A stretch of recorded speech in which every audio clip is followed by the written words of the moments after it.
Ooh,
Bismillah ar-Rahman ar-Rahim. Hello, people, and welcome to the National League. What a weekend we gotta have. Chelsea, Man City, Wolves, Matthias Cunha. Like, Dan Potts is gonna have a video in a bit saying, will Matthias Cunha start against Arsenal? I thought that Arsenal would not be able to compete for Matthias Cunha because Nottingham Forest submitting a £65 million bid.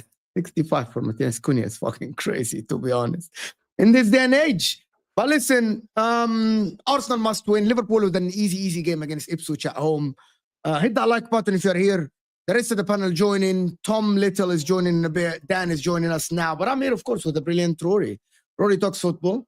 I'm a happy man that Rory's here. We're going to talk about the Wolves game and Arsenal and the rest of them, of course, and the rest of the games. Chelsea, Man City is I think it's one of the biggest games because if it's either will put Man City back in the like chasing Arsenal stuff, or we'll actually just sit here and say, okay, you're out of the thing completely. You're not gonna come second. You'll have to build. I can't wait for Omar Marmoush to play. To be honest, I can't wait for Omar Marmoush to play. I know a lot of people. Do you reckon he'll play this weekend? I hope so. Wallahi, Rory, just listen. People think I hate City, right? Like a lot of people accuse me that I hate City. I don't like that Man City have won 4 in a row. It ruined the league. It's just established this, right? And I'm very vocal about this, even with LB, even with everyone. I said that. It's all, for me, it's all about the competition entertainment. I'm a neutral. I cover the Premier League. So I want Arsenal, Liverpool, Chelsea, someone else to win the league. It's going to be boring if Man City win it again. However, I wish not. We're Egyptians. I'm Egyptian. We're not English. I'm not Brazilian. I don't have like a million plays in Europe. You know what I mean? I've only Salah and Marmoush. So definitely, I want Marmoush to do well, or to do amazing. You know what I mean? So, do I want City to win the league this season? No, absolutely not. I want City to add flavor to the league, though. I would love City to be in contention with Arsenal and Forest, push Liverpool a little bit. I don't want Liverpool to run with it, to run away with it. It would be boring as well. I don't want us to sit here doing shows in February and March, and Liverpool are like 12 points, 15 points ahead. That'd be boring, right? Like, people need to understand that from a content point of view, from an entertainment point of view. Yeah. You want the race. You want Arsenal to win. You know what I mean? You want Arsenal to win it. It's good for the race. It's good for everyone.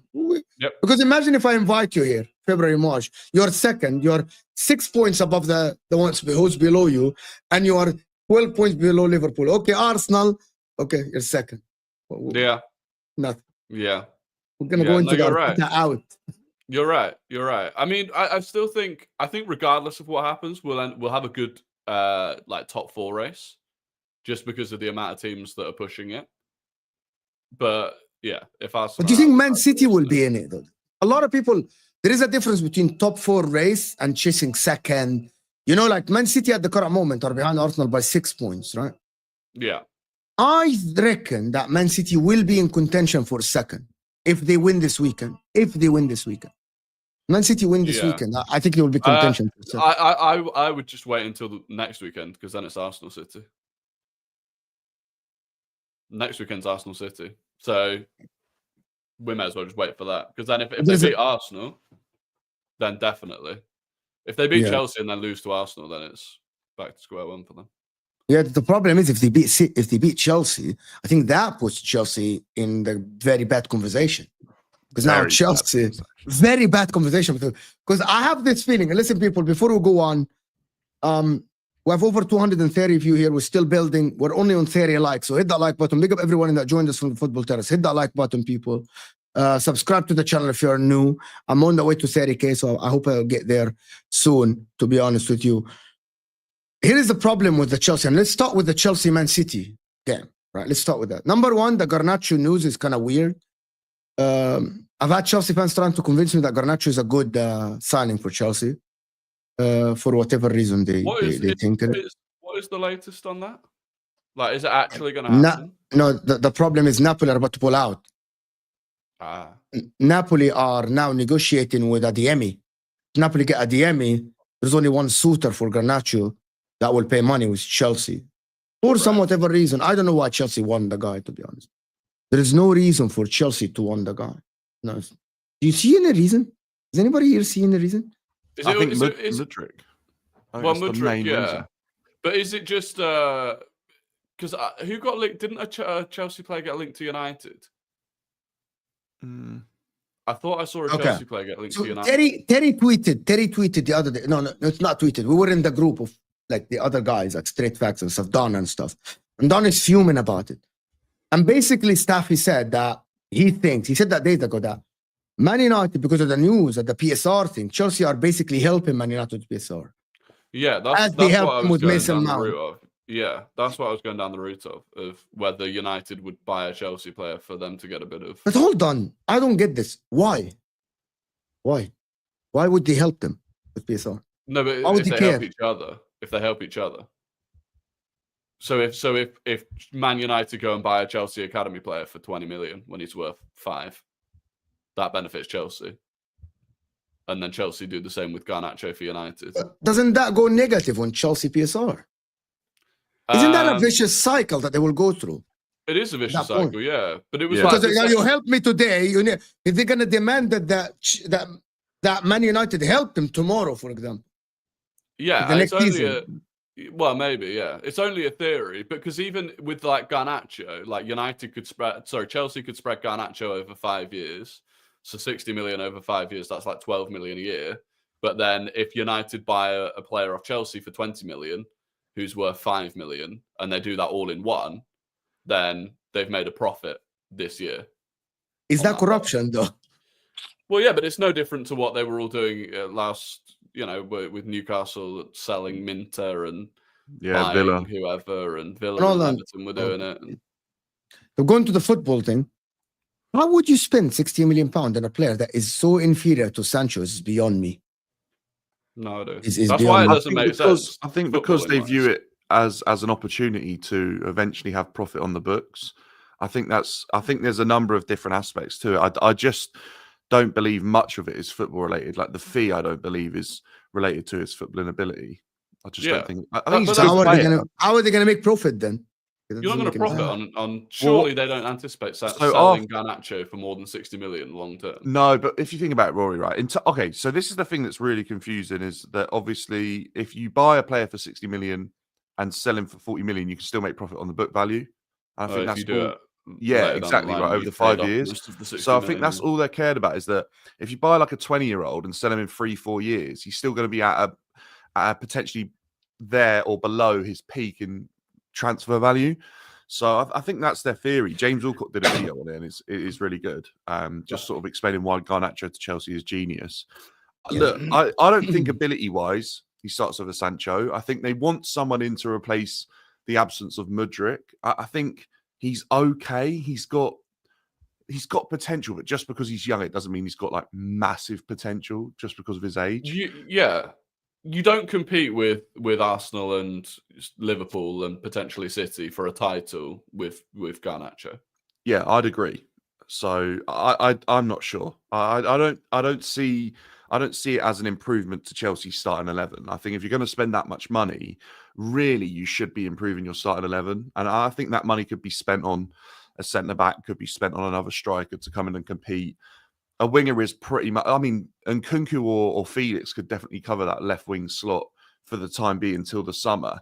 So yeah, I think there's a little bit of keeping the Manchester United ownership sweet and that involved in it. And I think it's less football related, more business related, this deal.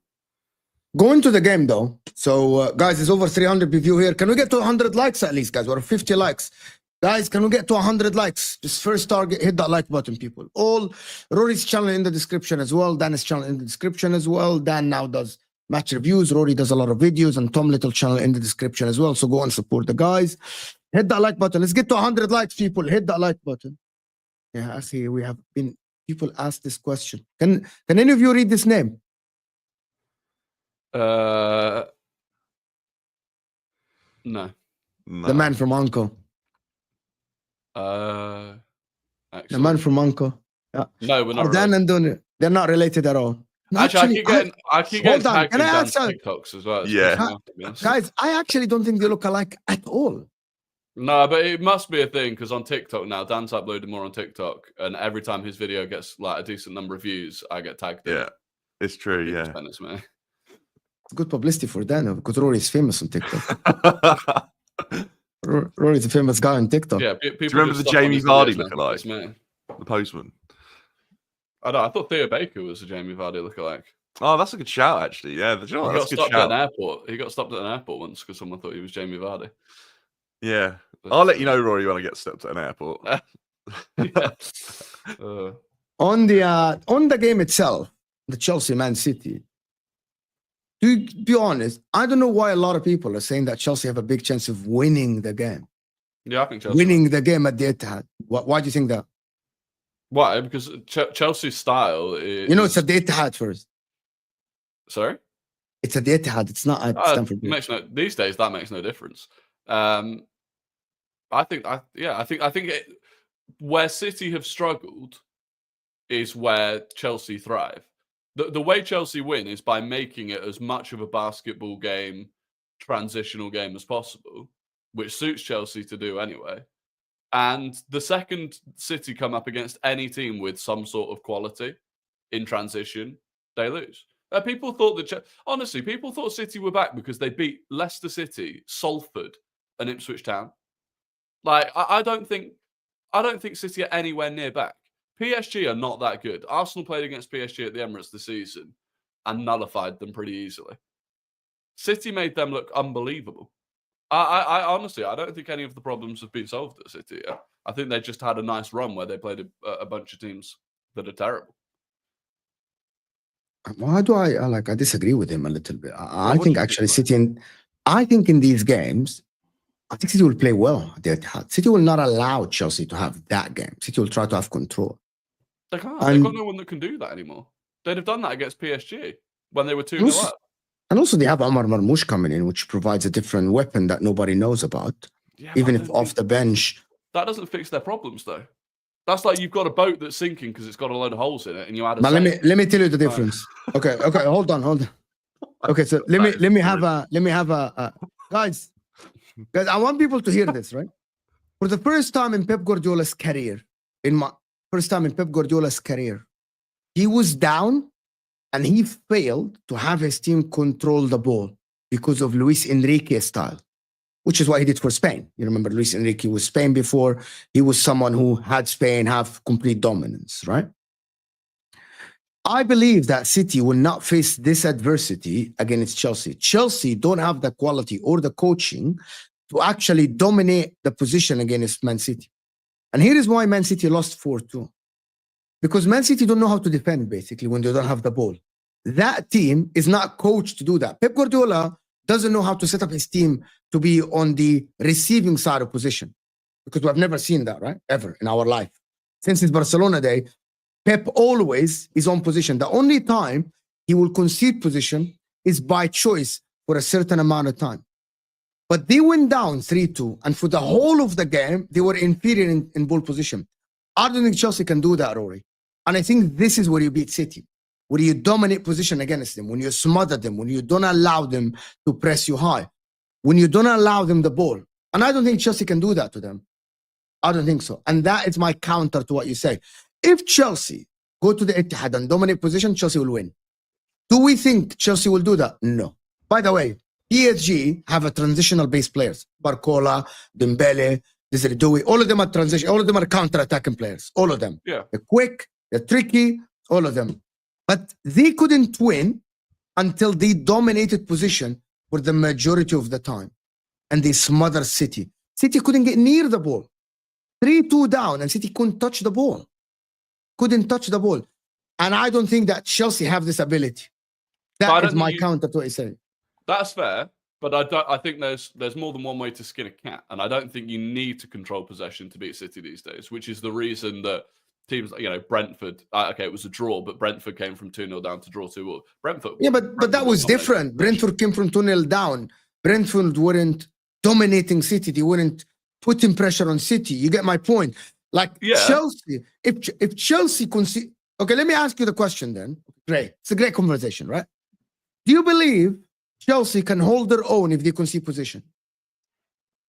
Let's say it's at the Etihad. Thank you so much. We've got just too many individual errors and players. And your attackers don't know how to defend. Palmer don't know how to defend. Is Enzo Fernandez back? I don't think he is, Rory. No. I think we might be playing with Casado, Dewsbury Hall in midfield. Yeah. But then again, Dewsbury Hall in transition, that's where he probably has his best. I get you. On transition, City, their defenders thrive when they defend in one-on-one. Like City all the time during the 7 years of Pep Guardiola, what does he do? He leaves his defenders to try to defend and read the game, right? Yes, Rodri is not there. My problem is I believe Chelsea will be behind. And now Chelsea are chasing the game. Can Chelsea now dictate the game and dominate City and try to press City? Because City will be comfortable. City will be comfortable if they go 1-0, 2-0 up at the Etihad. It won't be like PSG. Unless... I don't think they will. I don't you don't think that will go for... you don't think that City will go ahead? That is no. They might. I think if they go ahead, they won't be comfortable. City like when was... City because don't go ahead and Chelsea? get comfortable anymore. You trust Chelsea then? As much to score goals, yeah. As much as I trust Brentford to score goals, or as much as I trust, any of the teams that City. Apparently Enzo's back. By the way, apparently he could be back. Now that's big. If you've got Caicedo and Enzo, Reece James at right back. I thought Chalobah was solid the other night against Wolves. He's really good, actually. So I don't think you will be too bad defensively. And if you set up to hit them on the, Neto one wing, Madueke the other wing, give Palmer the freedom more in the 10 rather than sticking him in that left 8 kind of area. I think the left 8 role, it just completely nullifies Palmer, to be honest. I think you're right, Rory. I actually think both of you could be right, because I think there was a game last season or 2 games last season where that game was incredibly open and it was like a basketball match and a lot of goals were scored 4-4 obviously at Stamford Bridge. Then at the Etihad, it was a little bit back and forth, but no one was really dominating possession. I don't think in the end, and that finished 1-1. I think Chelsea attempted to try and have more possession at the game at Wembley, and it was only because of probably not being clinical enough that we didn't score goals. So I actually think there's 2 ways to go against that City team. Beginning of the season, though, I just don't think Chelsea were ready to play Manchester City, and we didn't know what Manchester City were going to be. I think the time to have wanted to play Manchester City might have passed a little bit, but I still don't think they're anywhere near the Manchester City like we've no, of course they're not. Seasons. Who do you want to win, Rory? That's a good question. To be honest, I'll probably take a draw. I'll take a draw. Keep both of them as far away from Arsenal as possible, really. Like, the one thing, title race is on the back burner unless something crazy happens and Liverpool start dropping big points. So for me, the other big thing in terms of allowing us to focus on the Champions League, which I think is our best chance of a trophy now. I just want the top 4 race not to be a thing that we get dragged into. So keep Chelsea awake. Yeah, if they both drop 2 points and we can beat Wolves, then I'll be happy. Who do you want to win then? That's silly question. Chelsea, obviously, as some people might not believe. You guys believe it or not, I actually want City to win. You want to make the title race competitive, don't you? I want City aren't more, in a title race. Listen, to be honest with you guys, I want Arsenal fans to be on their toes. And I want Liverpool fans to start saying, because that is very good, to be honest, for entertainment. I want Liverpool fans like Osam starts to see, I told you so. City are in the title race, even though they're 12 points behind. I want Liverpool fans to say that, to be honest. Okay, Mo, if City win, do they have more chance of finishing above Nottingham Forest? Or do you think like they won't? City now have a more chance of winning against of finishing above. Like, you think City still will finish above Forest now? You want me to put my chest out? I think City can finish second behind Liverpool, especially with the business that Arsenal are not doing in this window. Marmoush is going to hit the ground running. Is that what you're backing that on a lot of it? No, I actually don't. I actually think that Marmoush will struggle a little bit in the beginning. I hope he doesn't. But we have to understand that the guy doesn't play Pep football at all. The guy doesn't play position-based football at all. The spaces that he had at Eintracht Frankfurt, they don't exist. They don't exist. Yeah. They don't exist. This is why I don't think they'll get top 2. Because I actually don't think any of the players that they've signed this window really can directly just walk into the team, hit the ground running and improve them. They've not addressed the midfield issue at all, which for me fundamentally is the biggest issue. I believe they're going to sign. I believe they're going to sign Douglas Luiz with Cambiasso. Really? Yes, I believe so. Douglas Luiz is out of favor, guys. Douglas Luiz is out of favor. Yeah, but right? Juve don't want to let him out on loan, and I don't think City. They're gonna get him. They're gonna get him with an obligation to buy, or they're gonna give them a big fee for the loan. Maybe. But even then, no, that's Rory. If they sign Douglas Luiz is an experienced midfielder, you can do with you could have done with the Douglas Luiz instead of Moreno. But what I find it interesting because Arteta has a habit of going back for players that he wanted before, and we put multiple bids in for Douglas Luiz before he renewed his deal at Villa that got rejected, and we've not gone back in for him, even knowing that he's out of favour at Juve. So I do wonder why do Juve not even want to use him? Like, I do wonder what's going on. He doesn't fit. Every time I watched him, he doesn't fit. So does he fit at City?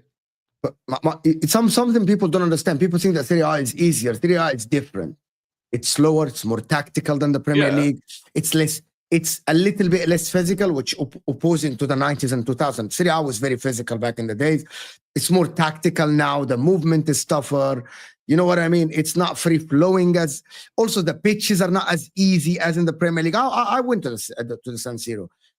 And I went to the Crystal Palace Stadium, the Selhurst Park. Selhurst Park looked better than San Siro in terms of the pitch-wise. So football... And the people that play football, you've been to stadiums, Rory. You've been to stadiums then.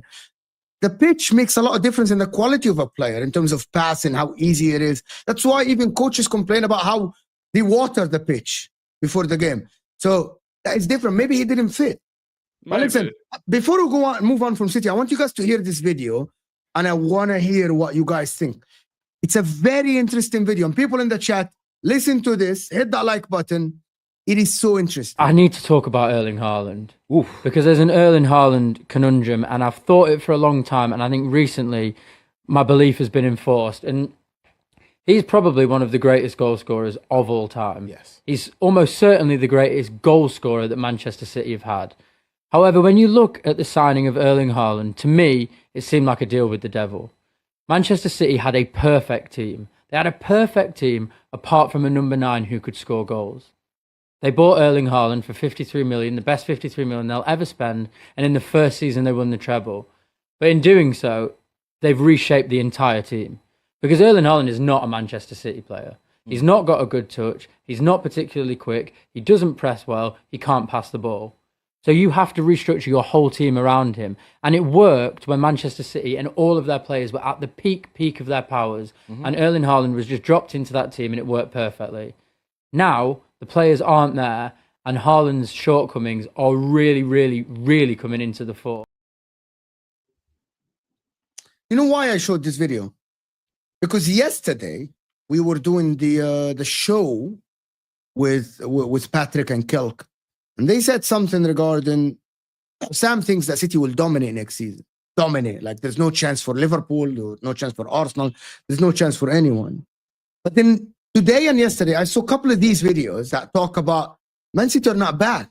Man City next season are not going to be as dominant as people think, because now the peak, that Kevin De Bruyne, Rodri's coming back from an ACL, Diaz is out, by the way, from the Chelsea game. That means the guy can stay fit. Kyle Walker now, which is they relied so much on his speed, is out. Ederson is not as dominant as before. I saw someone on Instagram, I can't find the video, analyze it very well. He said that spine is not as before. It's not like last season in the triple season. So what makes you assume that because Omar Marmoush and Kozanov and these guys, they will be able to dominate like what they did over the past 4 years? And then I see this video and I'm like, maybe that is the reason. Maybe this is what is happening. They need to go back to City football with Sane, Sterling, and all these guys, because Erling Haaland is different. This is just it's not my opinion. It is just what maybe this is an angle that I haven't seen before. Yeah, well, I don't think they will go back to dominating in the way that they were able to. I think people maybe underestimate how impressive it was that they had the group of players they did at the time that they did. Even if you talk about the best recruitment, you cannot be 100% that when you sign a player, they're going to turn into effectively the best in the world in their position. And yet there was a period where with Rodri, De Bruyne, Haaland, like they had that spine, Ruben Diaz, they had that spine that were, at least 3 of them were the best in their position in the world. I don't think there's any guarantee that Kusanov becomes the best centre-back in the world. They haven't signed a midfielder yet. Vitor Reis, the Brazilian that they signed, I think he's not even played a full season in Brazil. Their recruitment's been very Chelsea, hasn't it? It has. It's far less predictable than when they signed Rodri and when they signed Ruben Diaz and when they signed Kevin De Bruyne. Like, these were players that had put up over a season of consistently high-level football in a big European league. Even Kusanov, he's very, very raw. And so, yeah, I don't think it's likely that they will, bounce back and do another 4 in a row or another treble. Especially because the likelihood is that Pep stays for maybe 2 years and he maybe gets them back to a point where they're definitely competing for titles. But, you're not going to see that Pep era of dominance again either. And so, again, you're talking about those best players in the world combined with the best coach in the world. Like, it's unlikely that they get back to that, which is good. I also think that style of football has slowly sort of faded away as well, Mo. I think there's been a shift towards an even more systematic approach that I think is a little bit different to what Pep had when he had Sterling, Sane, even the last few seasons when Haaland came into the side. I don't think there's going to be that style of football at Manchester City for a while, because I think it's obvious to see they're trying to move towards something different that probably encapsulates Haaland and doesn't make him stick out as much as he currently does. They probably play to his strengths more than they currently do now. Yeah, I think that's interesting. You've just signed Haaland to a 10-year deal. That's committing to a style of play, a way of playing football. Which will then dictate really the route that they go down with the new manager, the route that they go down with new signings. And I think that's interesting, because it's almost like you've got to try and have a vision of what the dominant brand of football is going to be going into the future, which is, again, that's the thing. There's no guarantees. Maybe it doesn't work out. Maybe it doesn't. They're going to focus on players that can deliver the football and transition extremely quickly. Because that's what Haaland needs in his. If you look at how Haaland thrived at Dortmund, he obviously was, a lot of it was in transitional based football. He showed he had speed. He showed he could play on the counter attack. I actually think there's an argument to say that his footballing ability in our perception as fans, has probably declined since he's been at Manchester City because he isn't asked to do as much as he was at Dortmund. Yeah, so I remember seeing a thing. I can't remember. It might have been like one of those Squawker videos or something, but I remember seeing a thing that basically suggested that Erling Haaland could never truly like achieve his best if he was going to be at a top club, because at a top club he will never get the space that he thrives in the most. So if you're at a City where that you're going to dominate games, you're going to win the majority, like teams are going to sit off against you, and teams are going to put both of their centre backs on you as a striker, and that there's almost nothing he can do about that now, unless he takes on a challenge where he goes to a team that's kind of not a dominant force. Yeah. Which would be a big thing for him to choose to do. So, I think there's quite a few strikers. Like I think Gyökeres probably falls into that category. I know it's off topic, but I watched him the other day, and that's the only sort of what you're talking about right there, Rory, is where I've not even seen a player like Gyökeres playing. And I think that's where there's like question marks, because if he comes to a top team where they aren't afforded that space, a lot of these strikers, that's their biggest challenge, to see how they thrive when they get their space removed. And obviously Haaland did a fantastic job, but also way less is expected of Haaland in the build-up than it is at a team with that space. So yeah. I think they'll completely transform the system. I know Pep's there, Mo, and I know you think he's got like his set way, but if you look at how Pep's original Barcelona team played to how his City team play now, and how his teams in the middle of that, they've all been slightly different. They're not all exactly that Barcelona Xavi Iniesta side. They're just not. I've got a funny feeling they shift more towards a Hansi Flick style approach. Oh, that's very direct. Yeah, it is. And I can see that potentially being something that gets worked into this Manchester City team. For the people that don't know how Hansi Flick play football, it's the shortest distance to the goal, basically. Yeah, literally that. It's like when we receive the ball, it's just the shortest. What is the shortest distance to the goal? We'll just try that. I think this is the first time Hansi Flick, obviously their form is up and down at Barcelona at the moment, but Hansi Flick's form at Barcelona is it's the first time a coach has gone into Barcelona like that. And we've seen what these technical players can do in a Hansi Flick system. And somehow it kind of works at times. And I just think there's probably some sort of intriguement from Pep to see how that would work with better quality of players, I think. Yeah. On Chelsea, though, before we move on to Arsenal, on Chelsea, how do you see the season going if you lose this game, if you don't win this game? I honestly don't think we get top four if we lose this game. I just think as soon as you fall behind Manchester City, I don't care where they're at, it becomes incredibly difficult to get back in front of them. And I just think because as soon as Manchester City get tunnel vision, don't they? And if they climb up a position in the league, they'll then focus on the next one. They'll focus on the next one. And eventually they'll be focusing probably on second or first. And they might not be able to get there, but they'll do their best to try and get there. And that momentum and hunger might sort of creep back into that side, which I don't think they really have at the moment. Chelsea, on the other hand, I'm worried how this next month goes. We've got a London derby against West Ham that can be incredibly tricky sometimes for us. We've got Villa, we've got Man City, we've got Brighton, and we've got Brighton in the FA Cup as well. That's not an easy month. We've obviously had an easier month gone by and struggled with results. Chelsea could be out of the top four race by the end of February. And honestly, then I think it becomes very toxic if that's the case. Tom, I've got to say, mate, I love the Barnet. I appreciate that, lad. It would look better, but I have been out doing something and I've had to walk in this wind, so it would look a little bit smoother, but it has currently been... Yeah, no, that is quality. Keep that. You know what? I know that we have to move from City. I just want to ask Tom a question before I do Super Chats and move from City. Do you have the same belief that City will dominate next season, Tom, just quickly? That City, this is Liverpool and Arsenal's and everyone last chance. I don't think it's the last chance, but I don't think City will be giving the gap and the leeway that they have this season. I think it'll be closer, but I certainly don't think that it's the it's the last chance, because City still have problems. We saw that against PSG. City still have problems in that team. Even with the signings that they've made, you can still cause that City team problems. And I don't see how, Vitor Rice or Kuzanov or Marmoush necessarily solve those problems. that PSG exposed on Wednesday night. So I don't think it's the last chance, but I don't think City will be giving teams 15 points leads and then trying to claw that back second half of the season.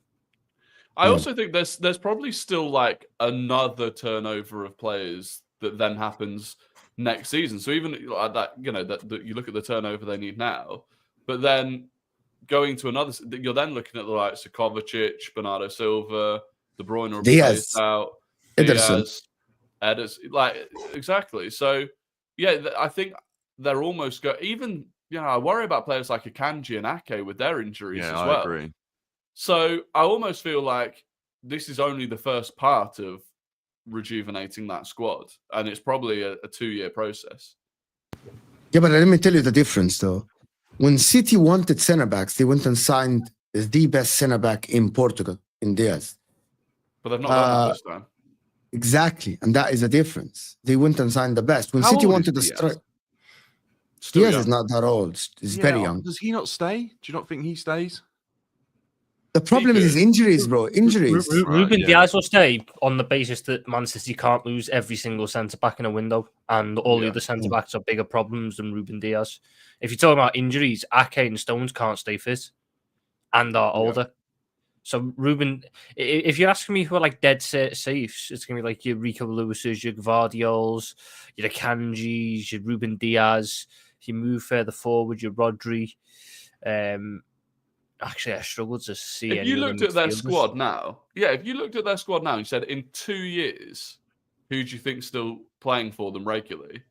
Neither keeper, Ruben Diaz, Vardio, Rodri, Haaland, Foden, Haaland, Marmoush. And then maybe your Savinhos and your Marmoushes, but that's about it. That's 7. Yeah, that's it. Yeah, there's not no, many because more, you still have like your Rico Lewis on the bench. I don't think I've got a funny feeling Rico Lewis goes. Yeah, I think he's not that good anywhere, bro. He's not that good anywhere. No, I know he's not. You watch Miles Lewis Kelly and you watch Rico Lewis and you can tell the difference. Yeah, a quality 18 years old versus a 20 years old. Rico Lewis isn't that level of young not talent. Foden level, right? No. He's not even Miles Lewis Kelly level, but what he is homegrown. And Man City need homegrown players. He's intelligent too. I think he's intelligent. Yeah. But so I think the big problem that Rico Lewis is going to suffer from is that we've all just sat here and said we think the style of City is going to change. Rico Lewis is a product that was like one of the ones that was handcrafted for old Pep style football. True. So if they're moving away from that, in fact, how many players currently coming out of the academy really have been built in the image of what Pep used to do? Do you know what? I actually don't know. Like they said they said the guy, the sporting director, whatever the CEO, whatever that guy is named, he said that everyone, all the way to the 14 years old, we play the same exact brand of football. Yeah. Every single one. Do you not think it's difficult to say because I feel like the ones that have been produced for Pep's style of football, I don't know if they've gone away and thrived, but the ones that are mavericks and probably didn't buy into it as much, your Morgan Rogers, Cole Palmer, I'm just trying to think of the names here, but the ones that have gone away, and there's a number of them have done well away from that academy, and they're more mavericks, and they're probably not suited to that style of football as much. And I just sort of, for me, it's simple. The byproduct of Man City focusing so heavily on this style of football means they are producing a lot of technical players and not many physical players. Yeah, you cannot win the league without a physical. Have you noticed something, Tom? Lavia, physical player. Delap is a physical forward. Morgan Rogers is a physical player. They all left. Mm-hmm. Even Palmer. I just noticed now when you Palmer guys holds his weight. Palmer's Palmer's got good strength. When you all said that, I just noticed that the majority of the big guys left. Look at Rico Lewis. Rico Lewis is little 5'8", diminutive, and I see him get bullied pretty much every week. Now, when City are up against a team that are going to concede space and let City play their way, of course Rico Lewis is going to be a good option because you want the guy who's technical. But the fact of the matter is City are getting beaten at the minute and getting beaten this season by teams overpowering them and bullying them. and City aren't. If I look at that City squad, I don't see many players in that City squad who are up for a physical battle. But are the Haaland players they is, just recruited? Diaz Would they be Rodri deemed as physical? Yeah, they are. That Kuzanov, yeah, Marmoush Yeah. can be. A hard bastard, yeah. That Vitor Rice is South American, so he's probably got a nasty streak in him. Right. It's the kind of moves that they should be making, but for the amount they need to do to fix what I think they need to fix, I don't necessarily think it gets all done in one window. The defenders, like both of them, are the sort of ones you describe. Like they love the art of defending. Like they love flying into a challenge. So that is different to typically what they would go for. Let me do this super chat because I wanted to show you guys something as well. I like these videos. Marmoush, Dave, do you think more? I think yes. I hope that he thrives against Chelsea, to be honest. I hope that he thrives against Chelsea. I hope that he thrives against Chelsea. I doubt though. Right, so City need like 6-7 signings, don't they? On top of what they signed, by the way, if the theory of Rory and Dan right, that there is like a lot of departures from City. So yes, probably you're right. Guys, listen to Nafisa. We actually now got over 500 people here. Can we get we're only on 120 likes. Guys, let's get 300 likes live. Guys, hit that like button. It helps the channel, helps the algorithms. I want to go to Arsenal. I know that when I show you guys like me when I show these videos, it makes conversations. Is that all right? It sparks conversation. Yeah. All right, guys. I want everyone to the chat to hear this video. Right, number one. This is astonishing. People are acting like we're Real Madrid. People are acting like for the past 20 years we've been winning Champions Leagues, we've been winning Premier Leagues. We're not that club, and sometimes you have to be realistic. Arsenal are not Real Madrid. They don't have the spending power of Real Madrid or Man United or Chelsea. Sometimes you have to look at where you are and be realistic. And I know fans don't want to hear this. And I don't want to say this sometimes, and I don't want to hear this because I want Arsenal to be the best club in the world. But we don't have the financials to be the best club in the world a lot of the time. What Mikel Arteta has done has put us back up there over the last couple of years to be in a shout of actually having a team that could be considered to be one of the best clubs in the world. Yeah?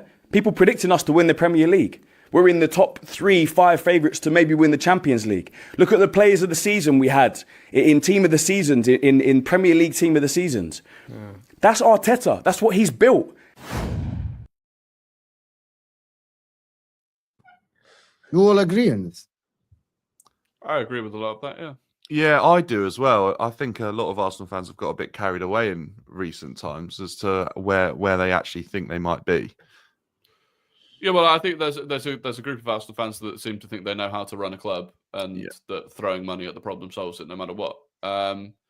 So, yeah, I think he's right in the sense that we're not Real Madrid.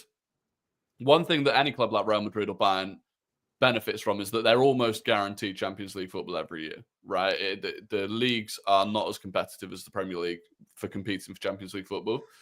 And so I do think there's a sense like people don't care about the financial side of it, but that Deloitte money table came out a couple of days ago that shows Arsenal have jumped from 10th into 7th in the money table in terms of revenue. We've jumped ahead of Liverpool and Spurs again now. And that is important. And we've only been able to do that because we got back into the Champions League. And there's like an element of, I think the club is just composing themselves a little bit rather than going, right, we've done this, now we're going to go and spend 200 million in January to try and save the season and risk long-term the consequences of that if you get it wrong. So, yeah, we can't just go out and drop the crazy money straight away. That said, I do think there comes a point where you probably have to do something to actually protect the players that you've got for the rest of the season. So, I think he's mainly right. So you don't think, okay. So you think Arsenal are in a good place right now? Yeah. That is in comparison with what you were over the past 20 years, right? Yeah. But you still think that Arsenal should take the extra step to win? Yeah, of course. Of course, right? Yeah. To be honest with you, and this is my opinion on this, my disagreement with the gentleman that was doing the video who looked very composed, right, when he's saying it. He's not doing it for a camera. He believes everything he's saying, right? Yeah. I don't know his age. I know your age, Rory, right? But in my opinion, I reckon he's like 27 to 30, that bloke. In my opinion, once you reach that level, you shouldn't be content. I don't think anyone's content now. The problem is the way he speaks, he looks content. The way he said things, he put things like, look where we are now. We're one of the best teams in the world. We're happy where we are. Yes, everyone wants to win. Nottingham Forest want to win. Brighton want to win the Premier League, right? But Brighton aren't Arsenal. My problem with this approach is that, for me, right, it removes pressure from players and managers and the board. When they hear fans talk like this, they're like, okay, we're making the fans happy with where we are because we brought the club back to win, to not winning ways, but to challenging. And I believe that a manager, players, and a board needs to feel the urgency, like, and I'm using someone else's word, the urgency to win. Now we gotta win now. And I think that is one of the problems at Arsenal, is that the board doesn't feel the urgency. It doesn't feel the urgency. The manager doesn't. The manager wants to win, but does he feel like he's under pressure? See, I disagree. I don't think Arteta feels under pressure, no, because he's aware of the job that he's done. And anyone big within football, someone said on TV the other day, said if Arsenal got rid of Arteta, he would be snapped up by literally any big club. I agree, actually. I agree. Right. So I don't think Arteta's under pressure. I also don't buy into this narrative that the Kroenkes don't care about actually winning something and they're happy for the club just to be in the top four and for the money to be turning over. Because if you look at every other sports club that they own, they've actually invested heavily to make sure that they eventually win. So I like, to an extent, I do think the Kroenkes, have a plan and will invest in us winning.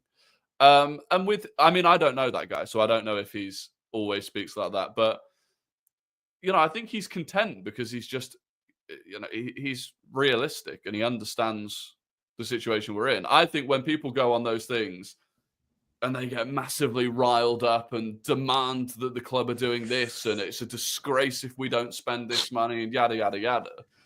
To me, that feels like they're either disconnected from reality because they genuinely just don't understand how business works, or they're putting on a show to drive clicks where it's like, oh, look at me, look at how much I care about winning. You listen to Arteta today, you can hear the frustration when he speaks about signing a forward. Like, this idea that these people don't care really about winning and they're content with not winning, I just don't think is true. I just think a lot of them are more composed in the way that they come across.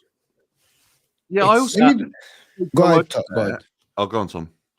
I just think it's a case of Arsenal know it's rather keep what you've got and know that you can keep making small adjustments, small improvements, but guaranteed small improvements, or do you take the big gamble, which if it works, brilliant, you skip a step or two. If it doesn't, you're back 3 steps, and you now that fucks up the club's plan for the next 2-3 years because you lose out on revenue streams, you lose out on sponsorship money because you might not get Champions League football, for example. I think for a club like Arsenal, it's going they obviously want to win the Premier League, but the main priority is to not go for that at the sacrifice of stability. I think for Arsenal, stability is the main priority. Yeah. And that's what they're doing now. I don't think being content with that is necessarily a bad thing, because it's not like if they stuck at this model, they wouldn't get the luck 1 year. They've been close the last 2 years, and they've had some bad injury luck this year. But who's not to say next year City signings don't adapt well, and Liverpool have injury problems, and Arsenal get the luck going their way, and all of a sudden they've followed the exact same path they've done for the last 5 years, but the luck's went away and they've got a title. So I think for a club like Arsenal, it's just a case of stability and being safe in what you've got than trying to gamble and win big or lose big. Yeah, but I think realistically, they look last summer. We now know, based on what happened this season, we should have done more. But I think they looked last season. They went, look, we came within a result of winning the Premier League. We are good enough to win the Premier League, probably. Let's add a bit of depth in the positions that we struggled for depth last season. Try and get our Sesko signing, our Williams signing. But if we can't do it now, don't panic. Don't go and get someone else. we could still win it next season, and then we still leave ourselves in a good position. I think that's the way they looked at it. Obviously, it's not worked out this way, but it could very easily have been that Liverpool didn't hit the ground running under Arne Slot, which most people predicted that they wouldn't do. And if that had happened, we'd be top of the table, or we'd certainly be in a much tighter title race, even with all of the bad luck that we've had. The flip side, and the way that you can look at it is, well, you know, you look at a fan base that's always demanding more and demanding winning, United. You look at an ownership that caves into that demand every single time and goes out and spends the money, and you look at what it's done to them. They sack the manager when the pressure gets too much. It's never done them any favours. They make signings that they can't afford because they fold under the pressure of the fan base, and it means they get the signings wrong and they spend the money badly. Like, I think that's actually caving into fans. I actually think is not the way to run a football club, because the fans don't know more than the incredibly experienced recruitment team or the incredibly experienced owners or like caving into fan noise is not really the way. Can I counter that? Very simple.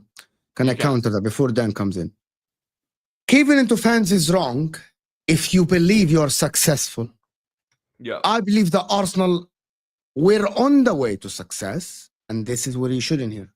But I believe that Arsenal have failed lately, have failed to find the right targets to get them over the line, to win, have failed to identify the holes in the team, like a striker, like the good left eight. If you make the wrong decisions from fans' perspective and you win, you prove to everyone that I know better than you. But if, for example, let me give you an example. Let me give you a very plausible example. If Chelsea sign Garnacho and don't sign a striker this window and they regress, the board that supposedly know more than the fans, right? And Chelsea don't make top four, the fans will say, yes, you think you know more, but it doesn't look like it because you're not winning. So it all falls down to the definition of success, Rory. it does. You believe that Arsenal in the current moment are successful. I don't believe that Arsenal will be successful. Arsenal succeeded in one step. You know, you succeeded in passing grade 1. But the fact is you want to graduate. You don't want to pass grade 1 and grade 2, grade 3. You want to graduate. Arsenal have succeeded to pass the first two, 3 grades, but they haven't graduated yet. And until you graduate and you prove to me that you're good to graduate, you have not succeeded. All of this building thing is good. Hold on. It's good from one aspect, which is what Tom said, stability. But you know what stability is? Stability is for the board. It's not for you, Rory. It's not for me. At the end, competing. For me, competing is you succeeding in grade 1 and grade 2. You're being up there. You haven't graduated yet. But you'd want to compete regularly rather than have 1 year running it close and then 1 or 2 down years and then another 1 or 2 years running it you close. Are putting it worst, Tom, you are putting it worst case scenario. My case would be, even if I try to gamble and I win it, for example, I win it once, that is better for me than competing 2-3 years. For example, Chelsea maybe won the Champions League once, right? It's better than reaching 3 finals and not winning. Winning it once is better than. Do we guarantee? Nobody here sits here and guarantees winning in football. Nobody guarantees that if Arsenal change and sign the right players. And for example, which is there is another video that I was going to show. If Arsenal gamble this window and sign Osimhen because Cisco's not available, maybe they'll win the Premier League this season. Maybe if Arsenal gambled in the summer and went for Osimhen or Eucharist, maybe we would have been sitting here and say, you gambled and it worked. But we all know one thing, that they didn't gamble at all and it's not working. So that makes sense. But gambling long term is not normally the route to success. If you look at the most successful poker players in the world as an example, do they make the right decisions every time, following the marginal numbers, knowing that long term that's how they'll make steady progress and get to the top? Or do you take the person that sits down at the table and the second there's a backward step, they just go, fuck it, I'm going all in? Yeah, but I don't believe they might win. They might win that one day. But if they do that over and over again, in football is different, Rory. Winning one day is better than being at the table for the longest time and not winning. Man City. For me, how long did it take Man City competing at the top before they won the Champions League? A lot of time. Lyon, Monaco, lots of time. how much longer might it have taken if every time they'd tried to throw something crazy at it, failed, and then they'd been out of contention for the next And then 4 they years? gambled. They went and signed the striker, changed the shape. Forest are doing that right now, right? Forest have taken a gamble. They've spent more money than they were able to. They've taken a points hit. They're now gambling. They're now finding themselves second, third in the table. They might get 70 million from Champions League then. Okay, they may do. So then the gamble pays off, but they also don't win something. So what are they going to hold on to finishing third along with their 2 stars on their badge? For Nottingham Forest, finishing in the Champions League spots is the winning for them. For Arsenal, it is not.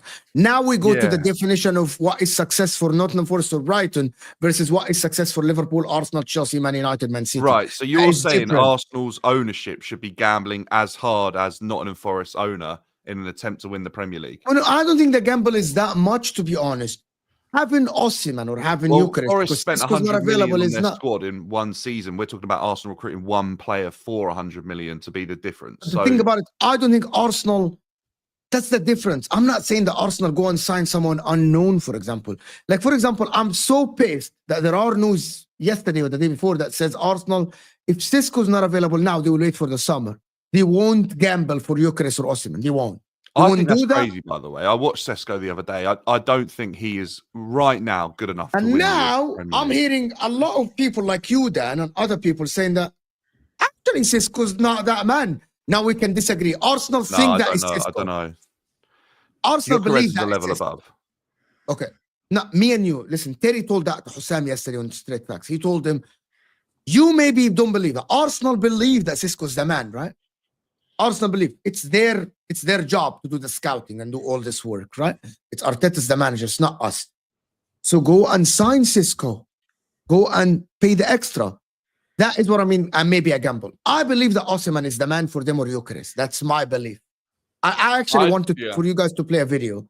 It's short from Sky Sports, the program that Rory was on, from that girl that talks, I don't know her name. She explained the Osimhen situation very well. Do you guys want to hear it? Yeah. I don't know. Did you guys hear it before? No. Rory might have. Very, very interesting. Like, why has nobody gone and taken that risk when he's been linked with everybody and he's ended up at Gala? Yeah, I think that there's a whole situation and there's talk about the people that are around him, things that have happened off the pitch. That feels very un-Arteta. He's got a lot of players like that out of the club. But what I will say for Osimhen, though, is when it comes to on the pitch, he's got a lot of heart and passion, and he uses it on the right way in the pitch. He hunts down defenders. He is a relentless presser, and Arteta would direct him in all the right ways, as we've seen he does with attackers. I think if Arteta... That's the big thing I think we want to see with Arteta, though. Maybe that'll take Arsenal to the next level, if he can handle a superstar. Yep. If he can handle that, who is going to go and win you a game by himself, because this is what he was doing for Napoli. He could win Napoli a game pretty much by himself, him and Kvaratskhelia. And his quality is just, it's undeniable. And I think what sort of puts him apart to someone like Sesko is if he does get that one chance in a game, I'm so much more convinced that Osimhen will finish it than Sesko. I went to watch RB Leipzig versus Villa, and I thought some of the running that Sesko was doing was brilliant, but when he actually had the ball and he was in front of goal, did he really have that ruthlessness, and did I have any fear for Aston Villa in those moments? I didn't, and I question what his level is. I don't think we know that yet, so it's such a gamble. No, that is the gamble I'm talking about. Even if Osimhen is a big personality, just maybe take the gamble in this window and go. What if it doesn't work? Football doesn't work like this, Tom. What if it doesn't work? What you can do, Tom, is analyze the situation, right, and get the guy that is scoring goals. Who knew that Savini will go from La Liga team of the season to be like this in Man City? Who knew? Nobody knew. Sancho for Dortmund going to Man United. Sancho was a superstar. Right? There's a lot of other players that played for Eintracht Frankfurt that left. You only do your due diligence and you sign the guy. Like, for example, if Kvaratskhelia doesn't work at PSG will not sit and say, well, maybe we shouldn't have signed him. No, you should, because he was a good player at Galatasaray. What if, for example, let me give you a very good example. What if Barella, for example, if Arsenal fork 70 million or Liverpool, 70 million for Barella and it doesn't work, does that mean that signing is wrong? No, it doesn't. It meant that you signed a player and maybe it doesn't work. No, it quite means the signing was wrong. Yeah, I'm not sure, because Chelsea did that with Lukaku. And I don't think that meant they were wrong for signing Lukaku. Thank you so much. It was 30+ goals the season. Yeah, and I think Lukaku seemed like he fit the bill. Actually, I think the only people that were wrong in that was probably the sporting directors not doing their research and conversating enough with the manager to see if he would actually fit the system that the manager wanted to play. And it obviously broke down with their relationship with each other. I think it depends, obviously, on how much proof you have on the player that you're buying for that huge amount of money. I kind of agree with what Neve has said in that video, but a little bit says to me that Osimhen isn't as clear-cut clinical as what she's made out there. Yeah, I don't think he is. I think he's good, but I'm not sure in the Premier League what Osimhen looks like. I think he'd be a good addition, but I don't know if he's guaranteed. Like I don't think he's an Isak at this moment. With Sesko, it's the potential thing, and it's like the same as people now that want us to go and buy Isak for 150 million. But wouldn't have wanted us to buy him from Sociedad when Newcastle did, because he was off the back of a 6-goal season. You know, Rory, you know when Newcastle signed him from Sociedad, he obviously got injured. It took him time to adapt to the Premier League, probably the physicality of it. He was like a very slight guy. He now looks like he can cope with it. You don't need to go through that process, though, because that will only hold you back. You know, where Arsenal are right now, they almost need to go and skip that period in time and buy Isak now. And say, right, now he's ready to go. We didn't have to grow him. Someone grew him. But Isak's 150 mil. That's and the then problem. Bang, you go and win the Premier League next season. Eucharist is cheaper. Osimhen is cheaper, and they are not ready to I think he'd do a job. I think he would. I love him. I know for a fact Arsenal have been scouting him now for over a year. Really? And they've not pulled the trigger. I think it's Arteta, probably because of that systematic approach. Yeah. So Arteta said something in his press conference today that for me was maybe when he's still asked about why we're not signing attackers and this, that, and the other. He said one of the things that he looks at, and he speaks to a lot of people. He said he often speaks, if we're linked with a player or we're looking at a player and one of our current players has already played with them, then he'll speak to them a lot. But he said as an example of one of the things they look at is, does this player need space to score goals? Yeah. Do they just score goals with their right foot? Do they just score goals with their head? But one of the things he said was, do they need space? And Gyökeres is a player that I think needs space, and we don't get much of that. And so, look, I still think that he would score a lot of goals for us, but I just wonder if they're looking at it and going 80 million release clause on a player who's probably not going to get any better than he is now, and he might not be guaranteed to score goals, versus a Sesko, who we can develop in our way. He's raw, but he's got the physical things that we want in terms of like the height, the pace, the power, the jump. I don't know. Look, there's clearly a reason for it. I still think we should go out and sign someone this window, but then obviously I know you can't afford him, but someone like Isak is like the perfect blend of the two. He's proven that he doesn't always require space, can thrive when he has it, can thrive without it. Obviously, the money's there, but I don't know how much Arsenal could go and spend. But do you take a hit somewhere selling someone who's on the verge of the team, but you could generate 40, 50 million from to go and buy? Like, would you take selling Martinelli to fund you Isak? Or would you move Havertz on to fund you Isak? Where you could go and get that money to bring in someone at another level who's ready to go. Maybe. The worry then is you're light again. Like, so if you sell Havertz, Isak has had injury problems. True. There's no getting around that.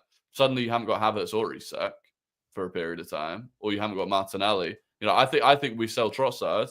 I know for a fact the plan was to sell Jesus this summer, which has now been scuppered because of his ACL. So that's a pain. Yeah.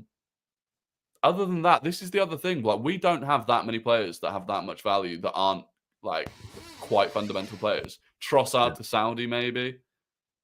Other than that, like Partey's going to move on without being sold. Jorginho the same. Tomiyasu, who's had so many injuries, we're not going to get money back for him. We might get a bit for Kivior, but not the sort of money. You're not even going to get your money back. When you go through it like that, it kind of does show you why your squad hasn't won a Premier League yet. Well, yeah, this is the thing. It does kind of show you that it's not. I don't think people realize how how long it takes to fully like redevelop a team.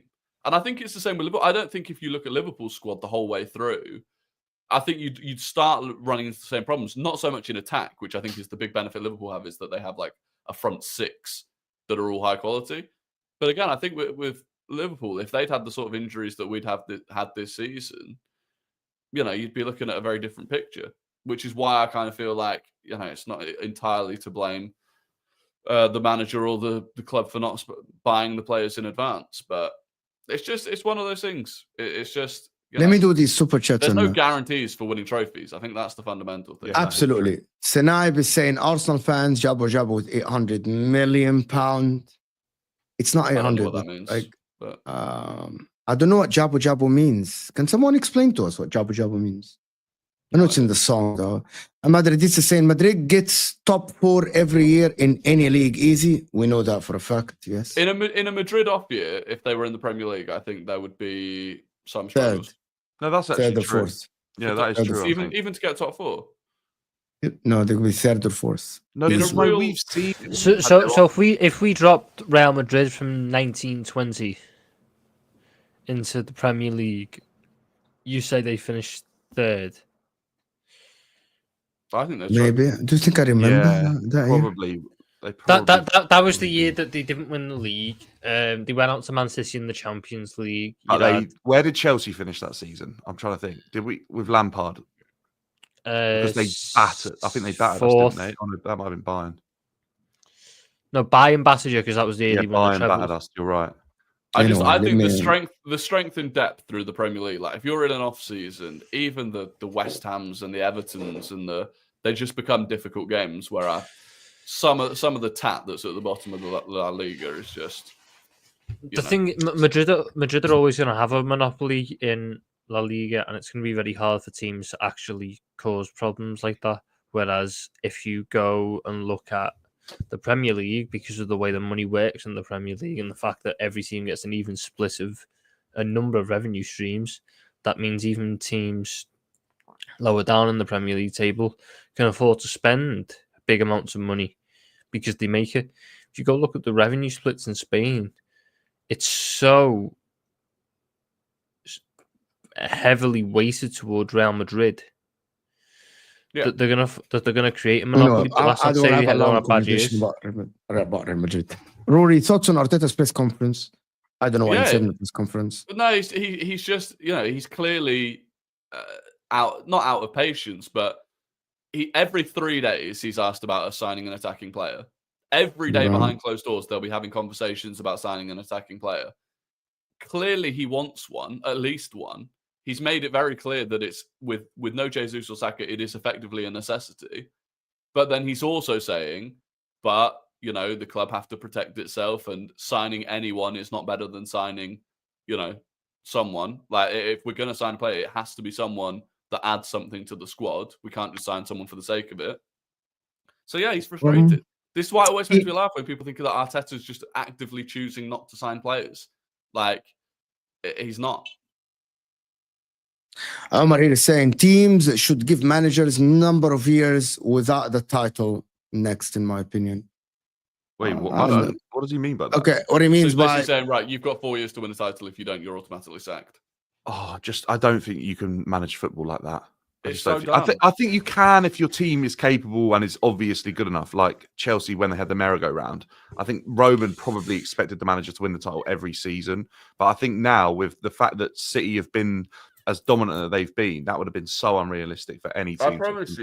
I promise you, the people that have this opinion are just never successful human beings, and that may sound harsh on Omar, but I guarantee you, if your idea, the second things don't go exactly to plan on the exact timeline that it's supposed to, you just sack it off.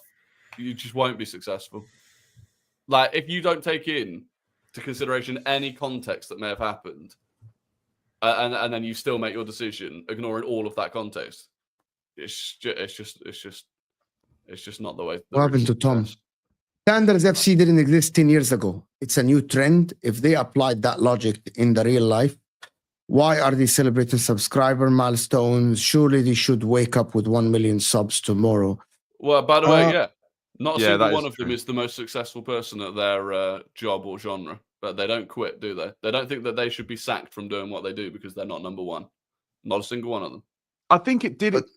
Does Standards FC only apply to Arsenal? Is that like a joke or a meme, or is that just in general? Chelsea. Yeah, because I was 10 years ago. The people that started Standards FC is actually Chelsea. I was going to say 10 years ago at Chelsea, Standards existed, and on a conversation we were just having, I actually think there's Chelsea fans that are probably more knowledgeable about how Chelsea should operate as a club than the current people in charge, and I think the people in charge are yet to prove that. What Roy was saying, though, is that these guys are working together every day, and they have their own directions and narratives that are put in place from the owners that the fans aren't aware of, and that's where the confliction would be. If they believe Garnacho is a good addition for their model, they're going to go and recruit him, whatever the fans say. There's been a number of occasions where I think they have listened to the fans. I think they did that probably in the summer with Duran or Omarodian. They then didn't even sign them, and both have gone on to throw. And they're probably thinking, do you know what? We are just going to back ourselves in this situation. But there's also a number of misses. But I think Standards FC was definitely there for Chelsea 10 years ago. But what I will say is 20 to 25 years ago, I don't think it was. I think that was implemented because we were shown a way that the club should work. When Roman came in, he was buying players left, right and centre. The average age the season before we won the Premier League was exactly the same as what it is now. So it was 23.7 for the year that I think Arsenal went invincible. Chelsea's were at 23.7, and then they went on to win the league the next season. So there are similarities, but I think Standards FC, I mean, it doesn't work at every club because not every club can hold themselves to the same standard if they've not been winning for a certain amount of time. If you've got 20 years of success under your belt where you're winning every single year pretty much on average, I think you can sit there and say, why are the standards falling? But if you haven't been for 20 all years... you're saying is that you have to know where you are. Arsenal are still good this year. They're still in good position to win the league. No, hang on. Arsenal should be winning trophies, though, because even... All right, there was a blip under Wenger, but even towards the end of Wenger's sort of reign, there was an improvement in trophies being won. And even when Arteta first come in, I think, and I actually believe this Arsenal team is good enough to be winning trophies. I just think the focus probably hasn't been on it. And when Rory talks about... Dan, do you believe they're going to win the league? Not this season. No, but I do believe... No, I do believe this Arsenal team will win the league, actually. I think they will. Okay. I just think Arteta's such a perfectionist that I think he wants it to be exactly what he wants. And when it's that, and when it's perfect, like the puzzle piece fits exactly, then I believe he'll go and add that person to the team if it just feels right. And I think that's a massive thing as well for Arteta is I think he believes a lot in the feel of someone coming into that dressing room and how it's going to... He's seen bad eggs in that Arsenal dressing room and how it's affected it. He doesn't want to repeat that again. I think that's what Leeds was saying about Osimhen coming in. Can I ask, before I do this super check, can I ask a question then? Yeah. When is the last time you won the league? 2017 under Antonio Conte. Okay, so that's like 8 years ago. Yeah, closest we've been since that is third under Tuchel. Maresca's given money at the club, right? Yeah. Sporting directors in the club. Would you stay with Maresca for 5 years if he doesn't win the league title? It's very difficult. I probably wouldn't myself. I think it depends on what the manager's done to see whether or not, if the manager's constantly failing and making mistakes and he is the sole reason that you're not winning and the squad is not good enough, then yes. But I would only say this season, this is the first season where I've watched Arsenal and at times I've questioned Arteta, but I also think it's been a little bit out of his hand, right? The last couple of seasons in Arteta's range, the first 4 years, I wouldn't have sacked him. I don't think he's been below where he should have been. I think this is the first year where I felt like Arsenal, if any team fell off, Arsenal should have been the team that were there. But not everything's gone Arsenal's way. They've been on the end of bad decisions, been on the end of bad injuries. Not everyone's been fit at the same time who are absolutely instrumental to their team. And I think Arteta is probably... I think he went a little bit too pragmatic and a little bit too reliant on set pieces to carry him through at times. Maybe he didn't have to do it as much, but I still don't think Arteta's got himself into a position that's a sackable offence right now because of how this season's gone. I'm not making excuses for him, but this season, I think you can find excuses that as a manager of this Arsenal side, it's not great. The only thing I will say that Arsenal haven't done well enough this season as a club is recruit in the summer. I just think it was a little bit sure of what they needed to do to go and actually win the Premier League. I think they needed something else. That's why we're sat here now. Rory's talking about adding an attacking signing, because I think we could all see in the summer that was something that was needed. But at Chelsea, by the way, Chelsea as a club has completely changed. So 5 years ago, when we were under Abramovich, Maresca would have been gone by now, I think, because he wouldn't have been on course to win the Premier League. And I don't think he actually would have ever been hired. And I think that probably Pochettino would have been probably not hired either. I think Graham Potter wouldn't have stood a chance to manage Chelsea. I think there's a number of differences at Chelsea now, the way the recruitment's been, the way the squad's been built. I just think that Chelsea are in a completely different era to what they were. And in 5 years, maybe they want to sort of imitate what Arsenal do. I'm not sure. I don't know where Chelsea are at. I find it very, very confusing. Well said, to be honest. Well said. Arsenal are still good this year. They are in a good position to win the league. I disagree with that statement. Or the next, they aren't terrible, but Liverpool are just better this year. That is the truth, no doubt. It's not the truth, no doubt. I disagree with this. I think Arsenal what Arteta needs to do is that if there is any fall off on Liverpool's behalf this season, he 100% has to make sure he is getting the best out of what he has to make sure that Arsenal are on their heels. To be honest with you, if you ask me now, with this window, if Man City are signing all these players and they didn't sign an attacker in the summer, his hands are a little bit tied behind his back, especially with Saka's injury. Because normally, if Salah gets injured tomorrow, I think Liverpool will make sure to at least, if Salah is injured until the end of the season like Saka, Liverpool will go and at least try to get someone to at least fill in that hole. He gets injured February the 5th, just as an example, right? Window's shut.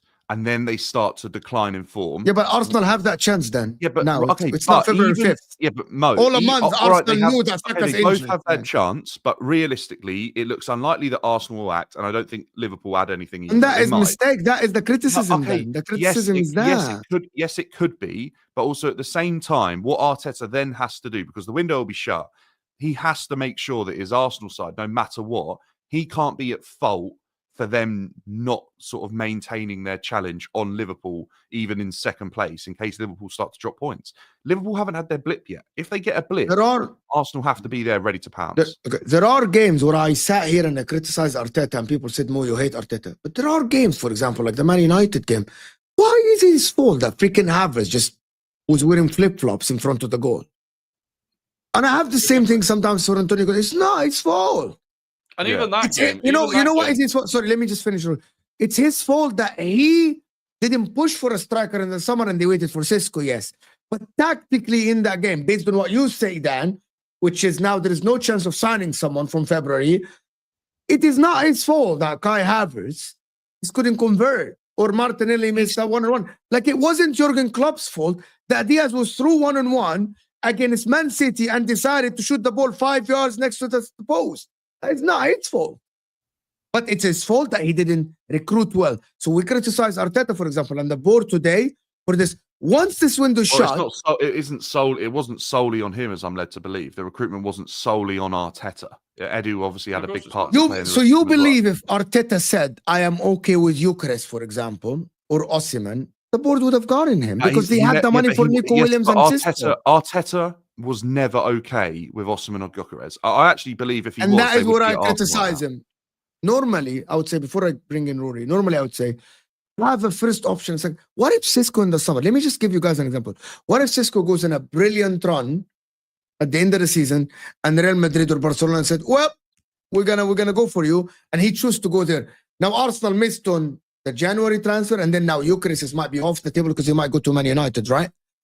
Waiting for one option, right, for your window to save you is not right. Nobody works this way. Man City waited for Harry Kane and then they went and got Grealish. We can argue did it work or not work, but you can't just have one option. And I refuse to believe that Arsenal have, it's Sisco or not. That is wrong. Yeah, in my opinion. But also we usually don't have one option, and we have in the past pivoted away from our options when we needed to. Trossard was a second option to Mudryk. Jorginho was a second option. I mean, we wanted Caicedo that window. Like, we've done that, but there comes a point, and I think that they know that is even Jesus. Jesus wasn't the first option. Zinchenko wasn't the first option. We wanted Lisandro Martinez before we got Zinchenko. But I think there comes a point where the club go, these second options are not going to be title-winning, sustaining players. We know that now. And so there does come a point where if you've got that one player that you think is going to be the guy, then you do stick with it. And I think, look, I just look at this season, and I still think, the fact that we've comfortably got ourselves in third in the Champions League, despite all of the injuries and everything that's been happening in the Premier League, when other big teams are showing with a great defensive record as well. Brilliant defensive record. Not better than us, though. Not better than you. But that and combined with the fact that even in the Premier League, it felt like it feels like every time Arteta finds a solution, they get injured. So Saka gets injured, the solution's Jesus and Nwaneri. Then Nwaneri gets injured. Then Jesus gets injured. And you've got Trossard and Martinelli who hadn't even been playing well that season, but you've got to use both of them now off the right and the left wing. Miles Lewis-Skelly picked something up the other day because that's just what happens when a player looks good for Arsenal now. They get injured. Calafiori. Every time Calafiori's actually played for us, our record with Calafiori starting at left back is unbelievable. He can't stay fit. Is that Arteta's fault? Should he have seen that coming? Maybe. Should the recruitment team have seen that coming? Maybe. Like, the fact that we've had White out for most of the season and Tomiyasu out for most of the season at the same time, which meant ACL recovering Timber has had to play as much as he had. And then as a result, he's picked up a couple of things. So we've had Thomas Partey at right back. Like, these consistent things. I just think, if Liverpool had been without Salah and Gravenberch and Trent and Bradley at the same time for most of the season, it'd be a very different story. And I feel like a lot of that's out of Arteta's control. So Arsenal in a good place. A gamble is 100% worth it. What sort of gamble?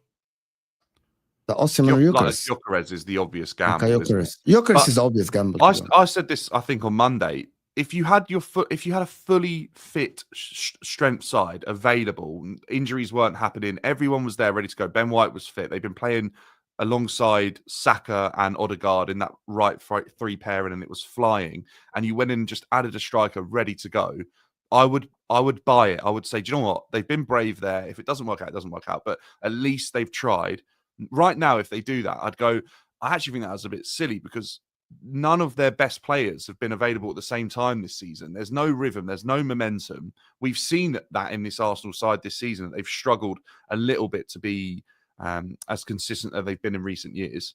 If they then go and add in a striker, and it makes it even more difficult for him to fit into the team and adapt and transition to the Premier League, I just think that's a nightmare situation to be in as a striker.